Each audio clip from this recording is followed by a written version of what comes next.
Tentunya, hampir semua dari kita pasti sudah tahu kan bahwa di dunia kita ini negara-negara dibagi menjadi dua, yaitu Global North atau negara maju dan Global South atau negara berkembang.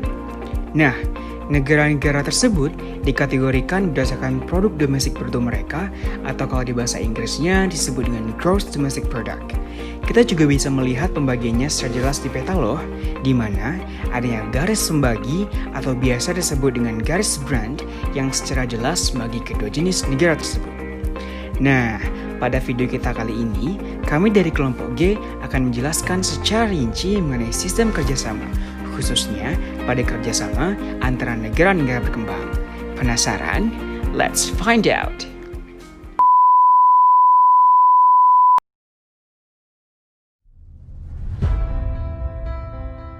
Secara umum, kerjasama antara negara-negara berkembang sering disebut sebagai South-South Cooperation atau SSC. Nah, berdasarkan dari situs resmi PBB yang kami temukan nih guys, SSC mengacu pada sebuah kerjasama teknis antara negara berkembang dengan tujuan mendapatkan solusi dari permasalahan yang pada umumnya dialami oleh negara dengan nasib yang serupa. Solusi tersebut mereka dapatkan dengan saling berbagi pengetahuan, pertukaran teknologi, dan saling membantu tujuan serta tindakan bersama. Kerjasama yang dilakukan pastinya berlandaskan pada nilai-nilai kedaulatan, kesetaraan, non-intervensi, dan bertindak berdasarkan kepentingan bersama guys. Lalu, negara-negara apa aja sih yang dapat masuk dalam perjanjian ini?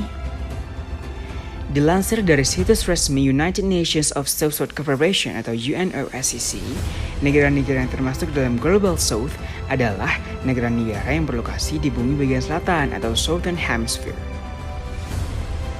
Termasuk di dalamnya adalah semua negara di Asia kecuali Jepang, Hong Kong, Macau, Singapura, Korea Selatan, dan Taiwan, Amerika Tengah, Amerika Selatan, Meksiko, Afrika, dan Timur Tengah. Namun, ada pengecualian bagi negara Israel.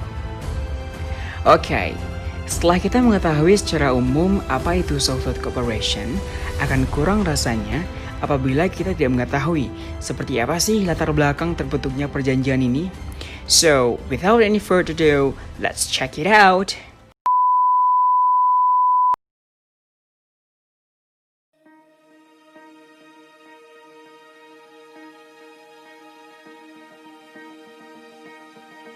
Perjanjian ini bermula setelah berakhirnya Perang Dunia Kedua, di mana saat itu terjadi ketimpangan dan ketergantungan pola kerjasama antara negara maju dan negara berkembang, atau bisa disebut juga dengan negara yang baru merdeka. Pada saat itu, proses berlangsungnya kerjasama antara dua jenis negara tersebut membuat negara berkembang seolah-olah bergantung pada negara maju. Oleh karena itu, untuk mengatasi ketidakadilan tersebut, negara-negara berkembang mulai membentuk kerjasama, yang diantaranya adalah SSC, seperti yang kita bahas sebelumnya, dan juga South-South Triangular Cooperation atau SSTC. Nah, bedanya SSTC dengan SSC itu, apabila SSC hanya bekerja sama antara negara berkembang, maka SSTC ini lebih bekerja sama antara negara-negara berkembang dengan adanya satu negara maju. Ya, jadi mereka tetap mendominasi sehingga ketimpangan yang terjadi dahulu tetap dapat dihindari. Hal tersebut itu juga yang melatar belakangi United Nations General Assembly pada tahun 1974 membentuk sebuah program, yaitu United Nations Office for South-South Cooperation atau UNOSCC, yang menandaskan pada resolusi 3251 United Nations.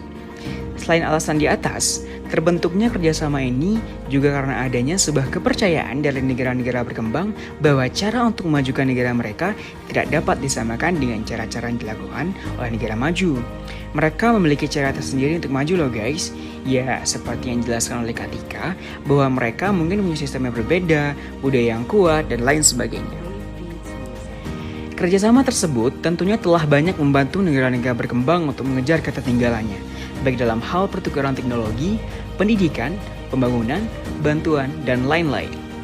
Kita dapat melihat dari beberapa contoh yang telah terjadi, seperti pada tanggal 14 Maret hingga 26 April 2017, Indonesia mengadakan pelatihan untuk Afrika mengenai agrikultur di Kuningan, Jawa Barat. Dari kerjasama tersebut, dapat dianalisis bahwa Indonesia telah mempererat hubungan diplomasinya dengan negara Afrika. Selain membagi ilmu, Indonesia juga sekaligus menjual produk traktor dari program pelatihan agrikultur tersebut dengan harapan dapat memperluas pasar produk Indonesia. Dari tahun ke tahun, Indonesia meningkatkan anggarannya untuk berkontribusi pada South-South Triangular Cooperation atau SSTC. Sebagai contoh anggaran pada tahun 2016, untuk kerjasama ini sebesar 10 kali lebih besar dari anggaran tahun 2015 loh guys, yang berjumlah 15 US dollar. Selain itu, Indonesia juga pernah berperan dalam SSC, seperti memberikan bantuan traktor tangan untuk Vanuatu. Tercatat pada tanggal 10 Februari 2018, Indonesia memberikan bantuan traktor tangan sejumlah 25 unit kepada Vanuatu untuk meningkatkan produktivitas pertanian. Bantuan alat tersebut dapat memberi manfaat untuk Indonesia ke depannya, seperti kemungkinan pemerintah Vanuatu akan membeli traktor dari Indonesia. Bantuan tersebut juga dapat dimanfaatkan sebagai sarana untuk memperkenalkan produk dalam negeri ke negara lain. So, that's all from us guys. Semoga kalian bisa makin ngerti ya tentang South-South Cooperation ini. See you!